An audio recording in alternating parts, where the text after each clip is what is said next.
Hey guys, welcome back to Nanny's Recipes. I know it's been ages. I'm back with a bang.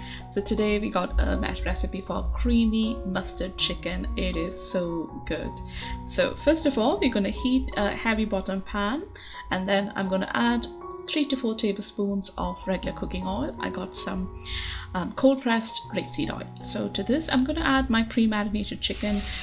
It's a simple spice rub with some turmeric, chili powder, salt and pepper. I'm going to add these chicken one by one. Not going to overcrowd the pan because I want to cook them through. Make sure the heat is on a medium heat. You don't want it too high nor too low. And once you add the chicken, leave it alone. Trust me, leave them alone.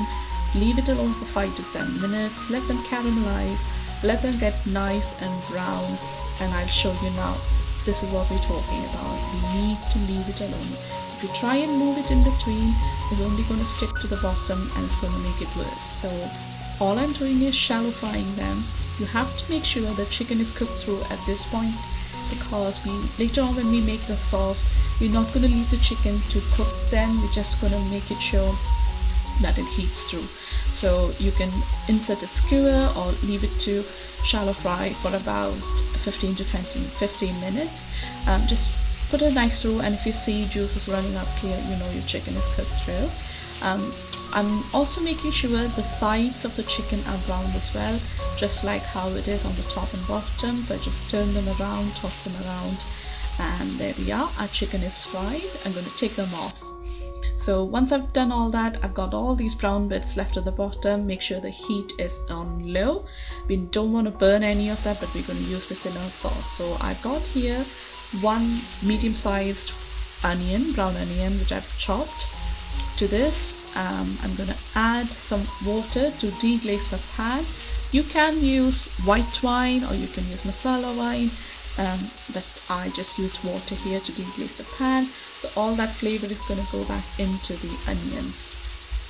This is also going to help soften the onions as well. So you don't want to brown the onions. All you need to do is just soften them. So you just saute them on a low to medium heat for 5 to 6 minutes. Should be more than enough. So now I'm adding 4 chopped garlic. If this is too much, you can reduce the garlic, but I like the flavor of garlic in this sauce. Again, you're going to saute this. Please don't burn the garlic. Keep the heat low and leave it on for about 5 minutes. You should be okay now. Now I got some chopped parsley. If you don't have fresh parsley, you can add dried parsley, or you can have dried mixed herbs as well. And then just give it a toss in the oil, in the onion and garlic. It's just going to merge with each other. I'm going to saute this for about 3 to 4 minutes on a low heat. We don't want to burn the leaves, they're very delicate. So once this is done now, I'm going to add some stock. So I have got some vegetable stock here. So I'm just going to add the cube to the mixture there.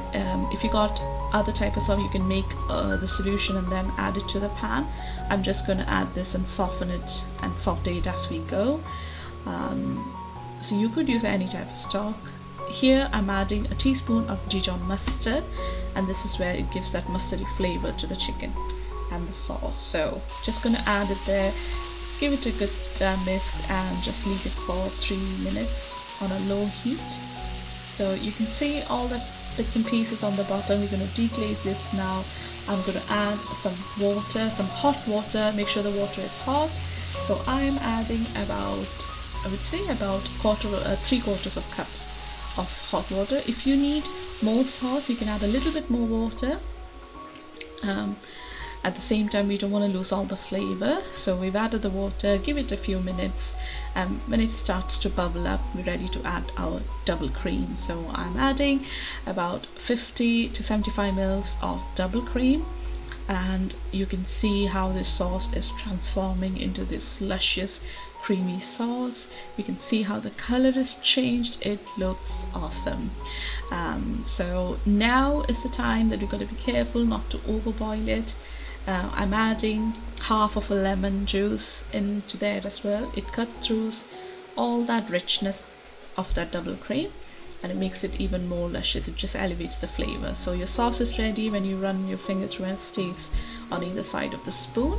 Now we could stop here, but we're going to go another level, but just going to add the cooked chicken back into the sauce. And we're just going to heat it through. We don't want to boil this.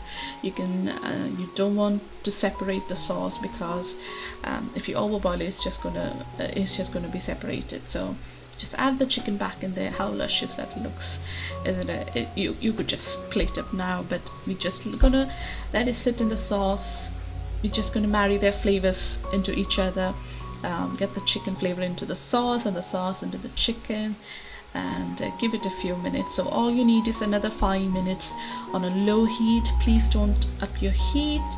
And I'm just going to add those resting juices back into the sauce. It's just going to make it sound and make it so much more delicious. So you can see that's all ready now. Now if you want to make a peppercorn sauce, all you had to do was just add some whole peppers earlier on, and now I'm just going to put some crushed black pepper. This is just for flavor, and it does make a difference. It is so good, guys. You have to try this recipe. You gotta please let me know how it is. It's so easy, it's so luscious, it's so creamy, and also it's a low carb recipe as well. We're not using carbohydrate much in this recipe, so it's good for that as well. So give it a few toss and turn. I'm just going to leave it for another 3 minutes. As soon as I start seeing little bubbles, I know I've got to turn it off and take it off the heat. I've turned the heat off. This is all ready, and the next step is the best part of it, plating it up. Oh, how luscious does it look. So I'm just going to add some vegetables on the side now. We got some sweet potato wedges which I've baked in the oven. I will be posting a recipe for this, and to this I'm also adding some steamed broccoli. The chicken is good on its own. Please try this. Thank you for watching. Like and subscribe, and please let me know. Take care. Bye.